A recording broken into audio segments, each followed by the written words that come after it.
बातमीत सत्यता हीच आमची ओळख। औदान निभा नगरात विकासाचा अजब नमुना। रस्ते झाले गटारी गायब, घरे पावसाच्या पाण्याखाली।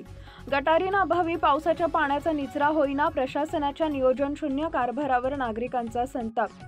धुळे शहराजवळच्या औदान परिसरातील निभानगरमध्ये नुकत्याच करण्यात आलेल्या काँक्रीट रस्त्याच्या कामामुळे नागरिकांना मोठा मनस्ताप सहन करावा लागतोय। रस्ते तर चकचकीत झाले, पण पाणी वाहून नेणाऱ्या गटारीस न बांधल्यानं पावसाचं पाणी थेट नागरिकांच्या घरात शिरलं आहे। या प्रकारामुळे नागरिकांचे मोठे हाल होत असून प्रशासनाच्या या नियोजन शून्य कारभाराविरोधात तीव्र संताप व्यक्त केला जातोय। निभानगर परिसरात प्रशासनाकडून काही दिवसांपूर्वीच काँक्रीट रस्त्याची निर्मिती करण्यात आली।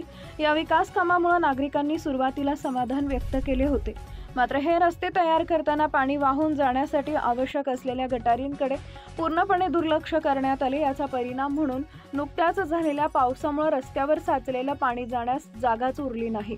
या गंभीर समस्येमुळे त्रस्त झालेल्या निभानगरमधील नागरिकांनी महानगरपालिका प्रशासनाकडे तातडीने लक्ष देण्याची मागणी केली आहे। परिसरात लवकरात लवकर गटारींची व्यवस्था करून पावसाच्या पाण्याचा निचरा करण्याची कायमस्वरूपी सोय करावी, अन्यथा तीव्र आंदोलन करण्याचा इशाराही नागरिकांनी दिलाय। आता प्रशासन यावर काय कारवाई करते याकडे सर्वांचं लक्ष लागलंय।